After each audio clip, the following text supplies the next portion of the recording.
게임 이렇게 들어가는 거구나. 쉽네?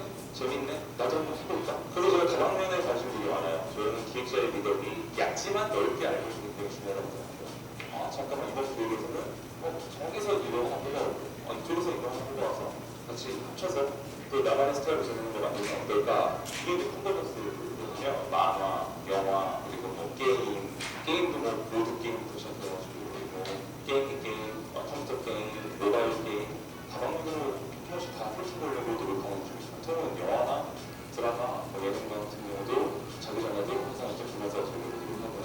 생방송에서 가장 중요한 부분은 오디오가 되지 않는 방송이에요. 혼자서 하루에 3-4시간 동안을 계속 오디오가 되지 않게 무언가를 얘기할 때 보통 그런 진행력이 쉽지 않거든요. 그래서 처음 맞닥뜨리는 게임을 가지고 이걸 어떻게 살릴 것인가, 어떻게 재미를 줄 것인가, 또 어떻게 공략까지 할 것인가를 다 해야 되는데 그게 처음에 할 때는 그게 쉽지 않은 게 그러다 보니까 아무래도 진행이 미숙할 수밖에 없고 또 거기다가 채팅방이 있는데 노트 욕설부터 시작해가지고 비하냐, 비하 여러 가지 채팅들이 많이 올라오거든요. 그런 부분들을 보면서 견딜 수 있는 멘탈도 있었는데 쉽지 않아요. 그리고 또 처음 시작하니까 당연히 시청자 수도 작기 때문에 거기서 무너지는 멘탈도 엄청나거든요. 네, 아무래도 늘어나지 않는 것 같습니다. 생방송은 그렇지만 유튜브는 정말 아무나 할 수 있어요. 왜냐면 유튜브는 자기가 말을 못하더라도 편집하고 여러분들도 있든지 연습하든지 충분히 가능하거든요. 그리고 또 자기가 아무리 재미없는 사람이라고 하더라도 1시간, 2시간을 찍은 것 중에 편집으로 출연하면 적어도 10분 정도는 충분히 볼만하게 나올 수 있기 때문에 본인 거를 본인의 컷 편집을 해보면서 내가 여기서 말을 되게 잘 못하는구나. 이 부분을 이렇게 합치면 어떨까? 그래서 막 드러내고 합치고 하다 보면 본인이 말을 잘하는 것처럼 편집이 되거든요. 그렇게 되면서 점점 자기도 그렇게 말하게 돼요. 그래서 연습이 되는 거예요. 자연스럽게 말을 잘하게 되면 그 다음에 익숙해지면 생방송으로 넘어가서 소통하기 훨씬 더 좋은 분위기 나왔어요. 보통 생방송부터 시작하고 유튜브를 가려고 하기 때문에 잘 안 되는 것 같아요. 저는 인터넷 방송에서 무조건 욕설을 하지 말아라는 아니거든요. 인터넷 방송에서 어떤 분은 좀 리얼하게 보여주거든요. 영화에서도 욕설이 나오고 심지어 케이블 TV에서도 욕설이 엄청 나오는데 그런 부분들까지 다 막 한다는 건 맞지 않다고. 단 시청자들이나 구독자들이 보기에 기분 나쁘지 않게 그걸 어떻게 사용하느냐가 굉장히 중요하다고 생각하거든요. 그러지 않아야 될 때도 무조건 욕설로 대화하고 한다면 사람들의 입장에서는 목살을 찌푸리겠죠. 찌푸리는 순간에 이거는 욕설이 좀 들어가서 재밌는 부분이야. 드립인데 소리가 된다고 한다면 좀 충분히 들어갈 수 있다고 봐요. 이제 우리 사회에서는 어느 정도의 선이 있다고 봐요. 자극적인 콘텐츠를 지었죠. 그걸 어떻게 끄덕끄덕 푸느냐, 못 푸느냐의 차이라고 생각하거든요.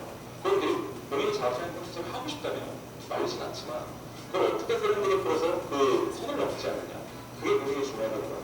1인 미디어의 가장 큰 단점 중에 하나는 모든 부분을 본인이 책임져야 돼요.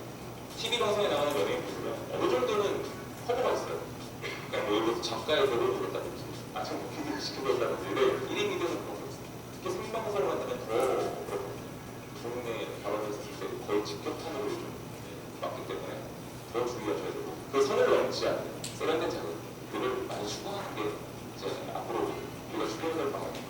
정치적 올바른 주의가 좀 많이 있는데 그런 부분이 과연 좋은 건가는 의구심도 들어요. 그것 때문에 세상이 지금 좋아지고 있는지는 다른 얘기인 것 같아요. 오히려 지금 나쁜 점들이 더 많이 보이고 있는 것 같아서 저는 안타깝거든요. 이게 너무 많이 생겨나는 것 같아요. 일단은 음악, 폰트 굉장히 중요합니다. 정말 막 쓰시면 안 되거든요. 폰트 같은 경우는 처음에 자기 채널이 작았을 때는 막 쓰시거든요. 예쁜 폰트 있다 그러면 그냥 막 쓰는데 나중에 분위기 점점 잘 되시면 그 부분을 가지고 성이 걸리는 경우도 굉장히 많고요. 주변에서 그런 경우도 봤어요. 실제로 몇천만 원씩 비용을 입히기도 하고 음악도 마찬가지예요. 음악도 무료 저작권 음악들을 사용하셔야지 저작권이 있는 음악들을 사용하시면 물론 본인 채널이 작을 때는 안 건드리시고 네, 근데 나중에 후에는 문제가 될 여지가 굉장히 크게 되고 혹은 본인이 잘 만들어놓고 그 수익들을 다 뺏기는 경우도 있을 수 있죠. 또 이때 또 MC는 또 중요한 역할을 하죠. MC에서 보여주는 음악들 그 MC에서 얼마나 많은 음악들을 보여주는지 굉장히 중요하거든요. 주요 시점이 굉장히 많아요. 사실은 그때는 채널이 작을 때는 일단 무조건 다 쓰고 그랬거든요. 영상부터 시작해가지고 영화 어디서 막 땅을 따와서 또 중간중간에 보여주기도 하고 뭐 아니면 뭐 어떤 웹페이지에 있는 어떤 문서들을 막 그 사진들을 그냥 갖다 쓰시기도 하시고 이런 걸 하는데 나중에 해주실 수 있어요. 유튜브 채널을 만드는 건 레스토랑 하나 만든다고 생각하시죠. 그만큼의 돈은 붙지 않아요. 돈은 붙지 않지만 시간과 노력이 있는 것 같아요. 자기가 만약에 레스토랑을 만든다고 하시면 막 만들진 않을 것 같아요. 중구난방 짜장면도 팔고 라면도 팔고 갑자기 떡볶이도 팔고 이렇게 팔면은 사람들이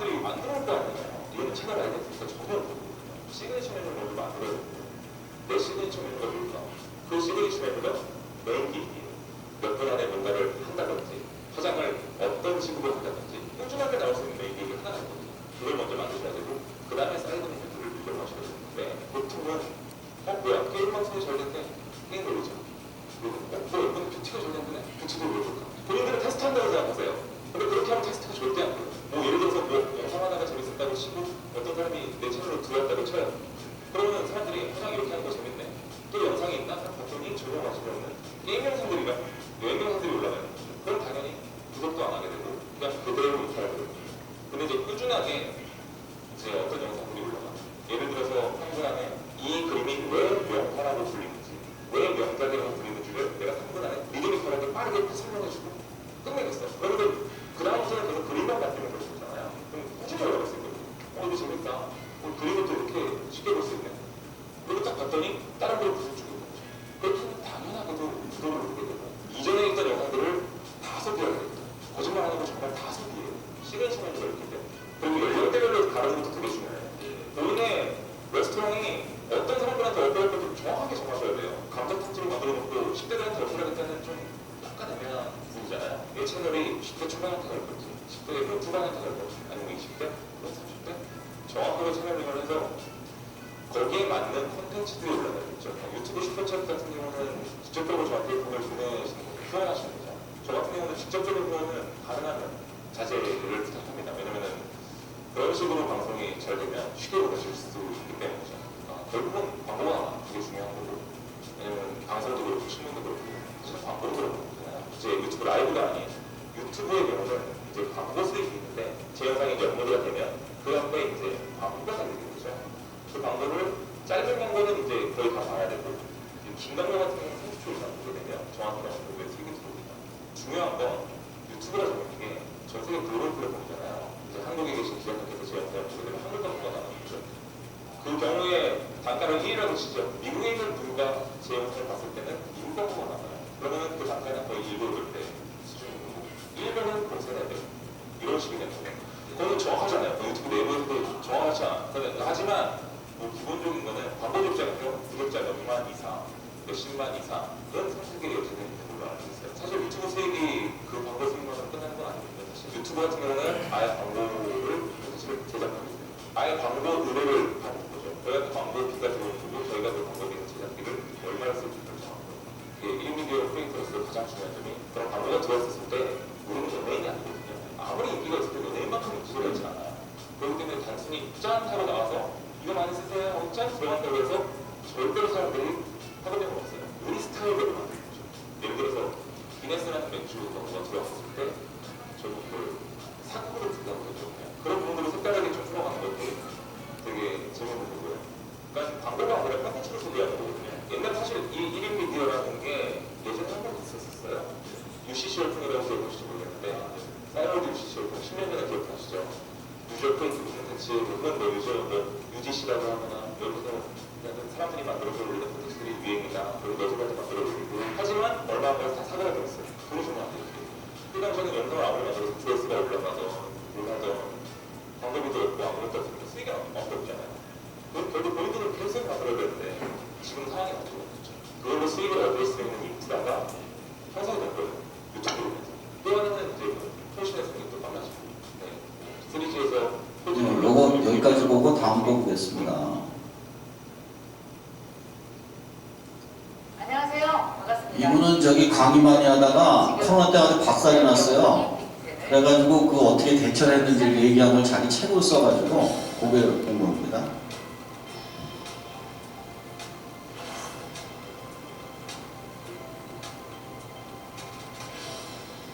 자, 여러분 안녕하세요. 김미경입니다. 네. 코로나 때문에 진짜 이번 주 한 주는 훨씬 더 힘들게 갈 것 같아요. 바로는 한 2, 3주 전까지만 해도 우리는 야 이러다 돌아갈 수 있겠어. 다시 원래대로 갈 수 있을 것 같아. 근데 지금 현재 한 2.5단계로 보고 나니까 1단계 때는 엄청 행복했던 거. 사실 그때만 하더라도 너무 불편하다고 느꼈었는데 사람이 이 전염병 때문에 뭐가 얼마나 변할 수 있는지 그 마지막까지 우리가 다 결국은 체험하게 되지 않을까 그런 생각이 들어요. 먼저 그 얘기 더 하고 싶어요. 제가 며칠 전에 횡단보도를 건너는데 저쪽에서 사람들이 쫙 오는데 다 이만큼은 하얗거나 까맣거나 그래요. 그 마스크를 다 하고 저쪽에서 쭉 걸어오고 저도 마스크를 하고 이쪽에서 걸어가는데 그중에 딱 한 명이 마스크를 안 하고 얼굴 전체가 보이는 거예요. 사람 전체 얼굴이 보이는 게 그렇게 무서운 건지 그렇게 생소한 건지 눈에 확 띄는 게 왜 그럴까? 그러면서 제가 눈물이 말캉 나오려고 하는 거예요. 이거 어떻게 가는 거야? 이거 어디로 가는 거야? 어떻게 살았는데? 저는 1월 22일이 저의 마지막 강의였습니다. 지금 앞에 놓인 이 김미경의 리뷰 책은 그때 쓰여진 책이에요. 근데 이미 준비했었고 이 책을 쓰기 위해서 내가 무엇인가 하고 있었던 게 아닙니다. 나한테도 여러분에게도 코로나는 되게 급작스러운 거였었잖아요. 1월 22일 날 마지막 강의를 하고 그리고 한 달 정도 저는 그냥 놀려고 했어요. 아, 이러다 말겠지. 똑같았어요, 여러분과. 쉬게 쉬자. 이러다 말겠지. 이러고 있는데 날짜가 지나가면 지나갈수록 어떠냐면은 제가 좀 촉이 빠르지 않습니까? 하도 전국을 돌아다녀서 상황 파악을 좀 해보니까 이거 이러다 진짜 오래 가겠다. 이거 뭐지? 이거 빨리 공부해야 되겠는데 여러분요 심상치 않을 때 공부하는 겁니다. 심상치 않을 때 공부해서 세상을 파악하는 게 아니라 나 살 만큼은 빨리 아셔야 돼요. 그게 공부예요. 그럼 공부가 딴 게 아니고요.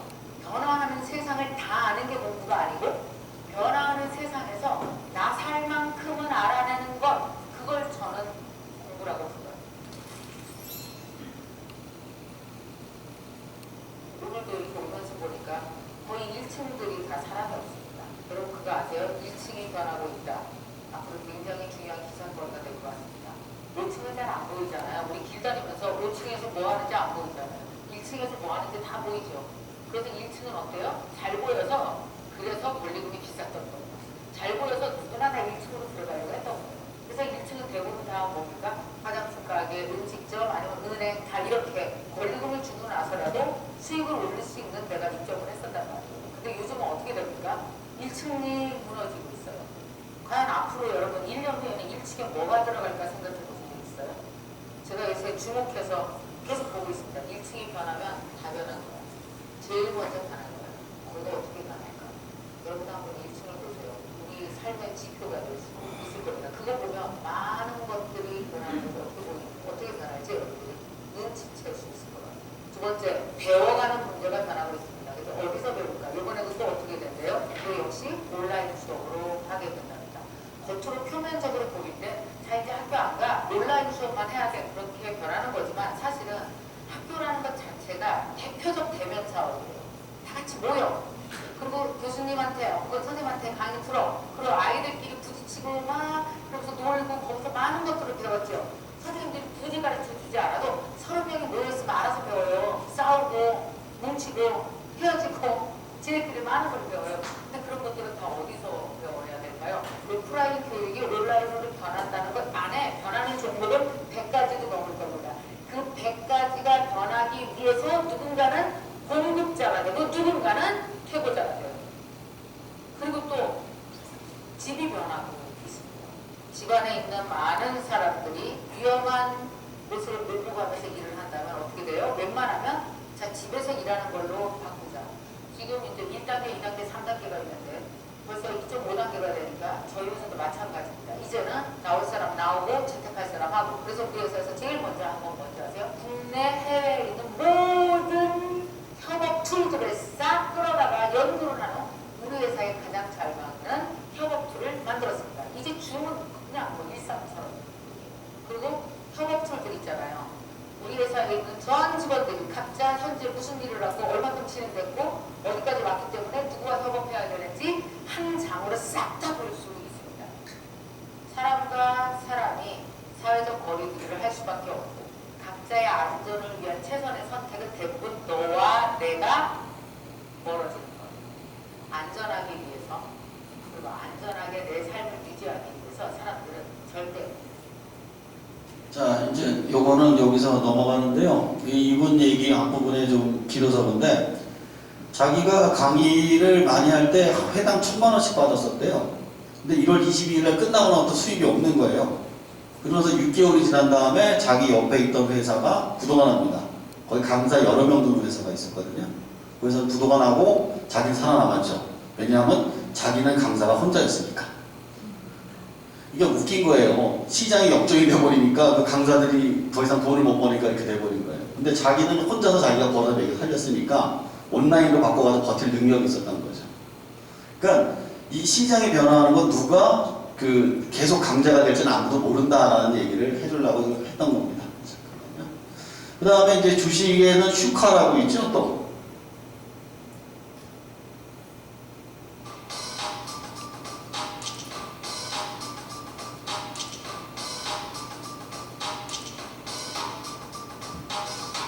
안녕하세요, 송혜킹입니다. 오늘은 경제 유튜브 슈카월드를 운영하고 있으며 구독자 약 95만 명을 보유한 인기 유튜버 슈카에 대해 알아보도록 하겠습니다. 경제와 금융을 주제로 운영하고 있는 슈카월드 유튜버 슈카의 본명은 진석재이다.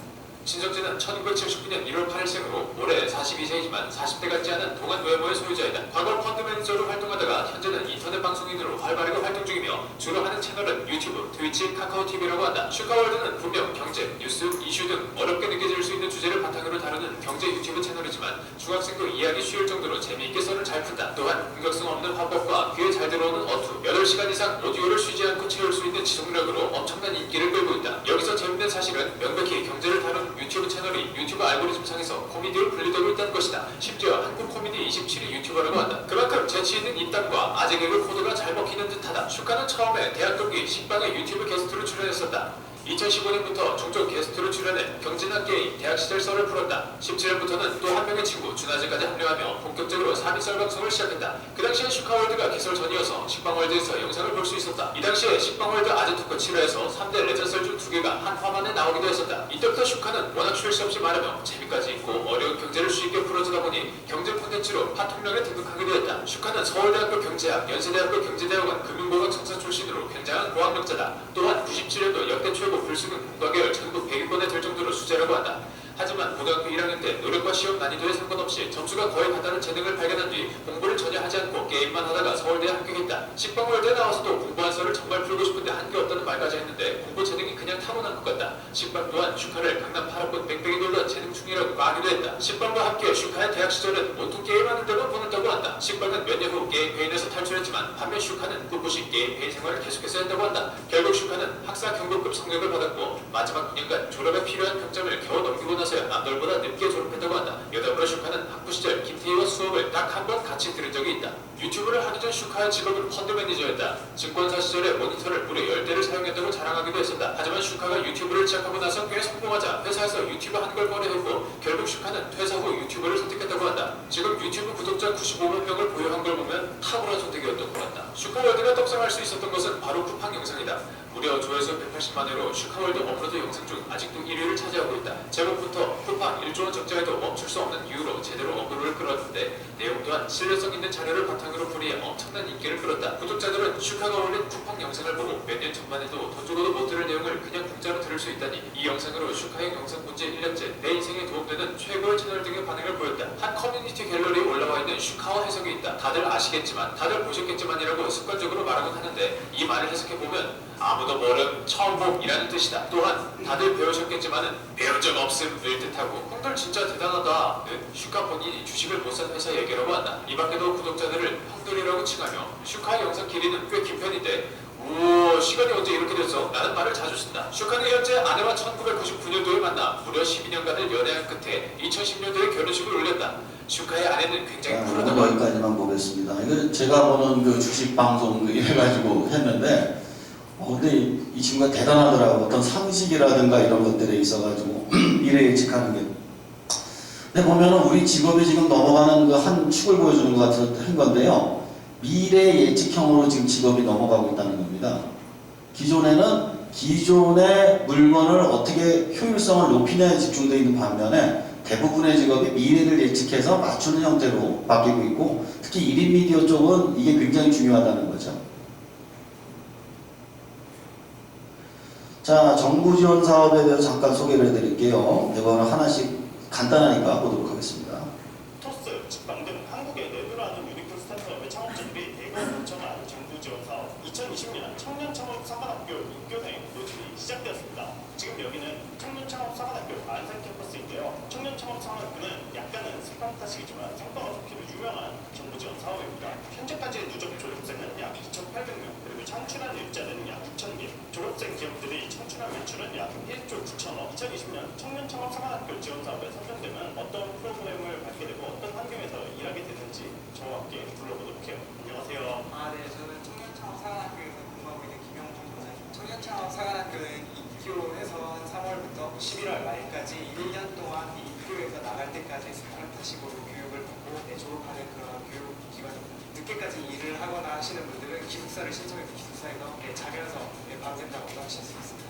여기가 사무실이에요. 네, 입교하시게 되면 여기서 최대 4석까지 저희가 제공을 해서 교수님들이 여기서 사무공간을 쓰실 수 있습니다. 최대 내석이면 완전 초창기 분들이 많이 오신다는 뜻이 입교하고 나면은 스파르타 시기니까 너무 성과 압박 주는 거 아니냐 뭐 이런 부담도 있을 것 같아요. 중간에 탈락될 수도 있다. 저희가 중간 평가나 성능 평가 이런 평가들을 하는데요. 평가니까 아무래도 스트레스는 좀 받을 수 있지만 그만큼 대표님들이 시간을 두고 빨리빨리 처리도 하고 계획을 하셔서 예를 들어서 뭐 IT 교육다 하면은 초기에 매출을 못 낼 수도 있고 그런 수도 있지. 저희는 보통 사업 진척도도 보고 있고요. 블록을 창출하거나 또 사회적으로 이제 어떤 영향력을 미치거나 이런 부분들을 다 평가를 하고 이제 매출이 초기에 일어나지 않더라도 1년 동안에 시제품까지 만들어서 어느 정도 성과가 나는지 이런 부분들을 같이 보겠습니다. 계획대로 가고 있고 성실하게 사업을 하고 있는지 맞습니다. 그렇다고 하면은 중간 평가 이런데 떠가지거나 이럴 것가 생각보다 성실한 게 진행해 주신다면 거의 다 같이 갈 수 있고요. 다른 제도도 있긴 합니다. 왜냐면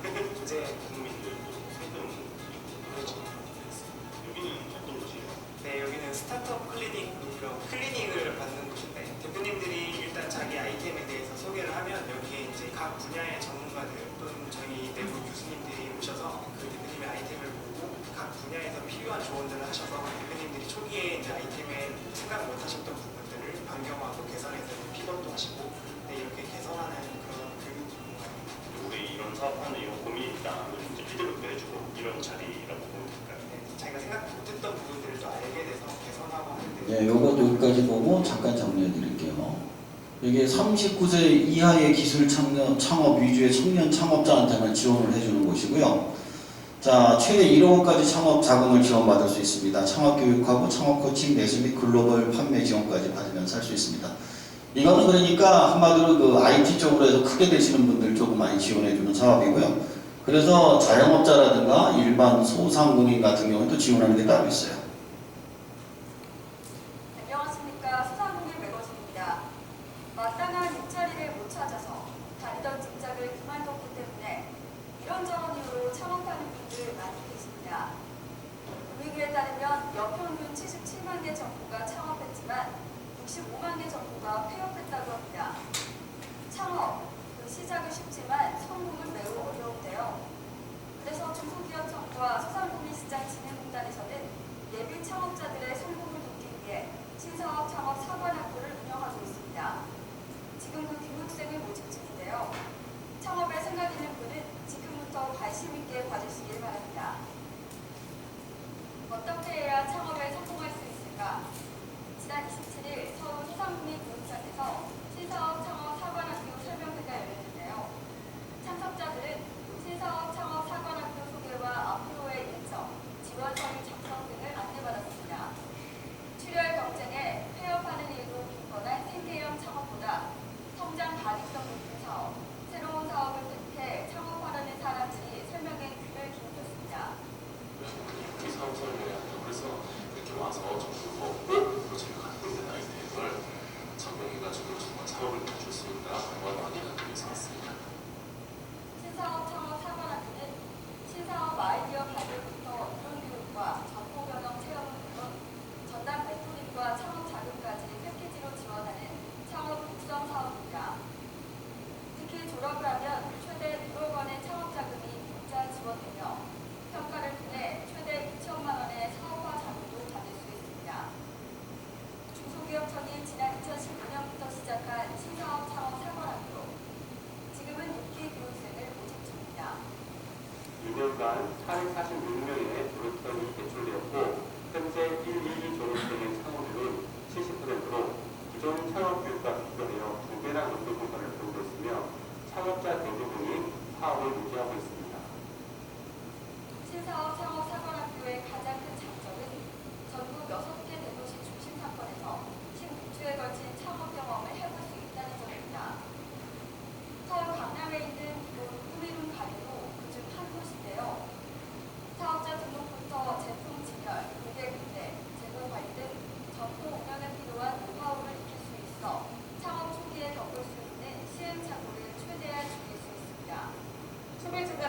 적절차 만나기 때문에 그들이 정말로 정확하게 어떤 의지를 갖고 있는지 네, 이거 보고 정리하겠습니다. 제가 보면은 신사업 창업 상환학교는 소상공인진흥공단에서 소상공인 창업을 지원해 주는데요. 이게 중요한 게 아까 거는 만 39세 미만만 지원을 해줬거든요. 이거는 연령이 상관이 없는 곳입니다. 그래서 65세 이상의 창업자도 있었던 그런 곳이고요.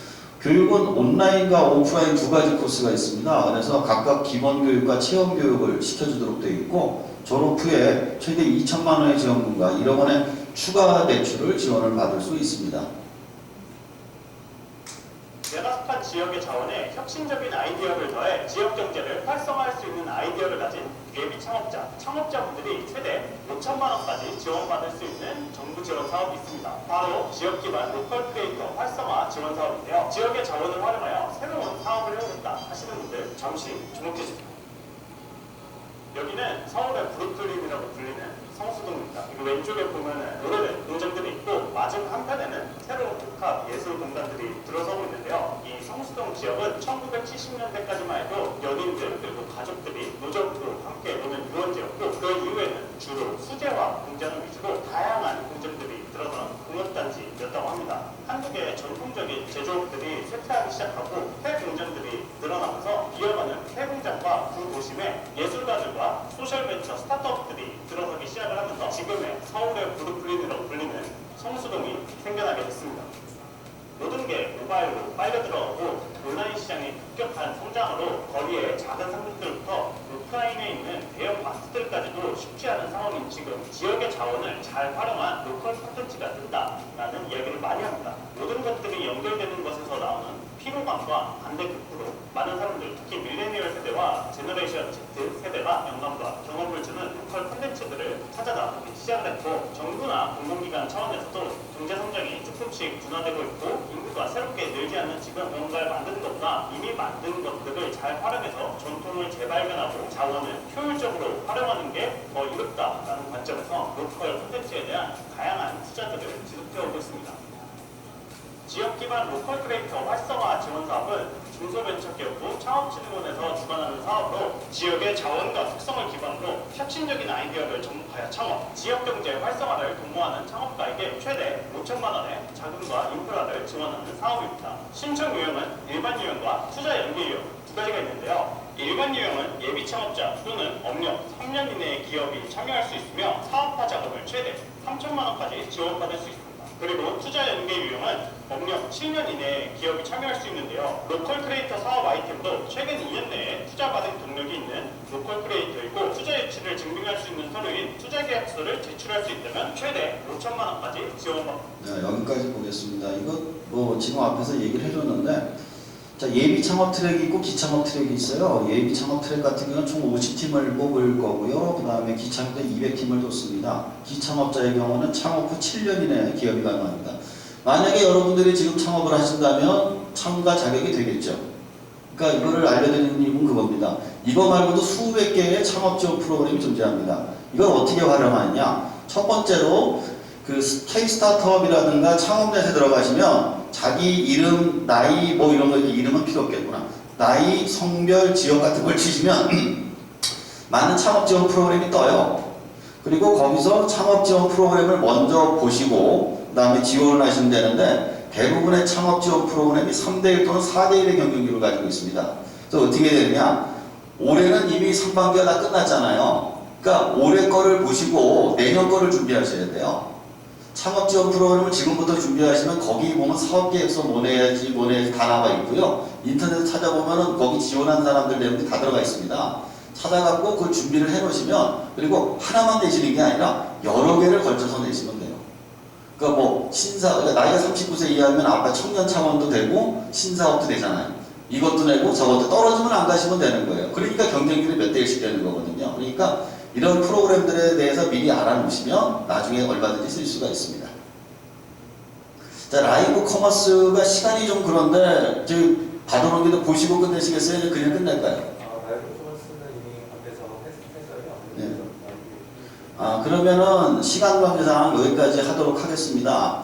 자, 그러면 끝나기 전에 해야 될 게 있어요. 질문을 받아야 되는데 뭐 아무거나도 좋습니다. 뭐 질문해 주시면 열심히 답변 드리도록 하겠습니다. 스카이넷 없어요?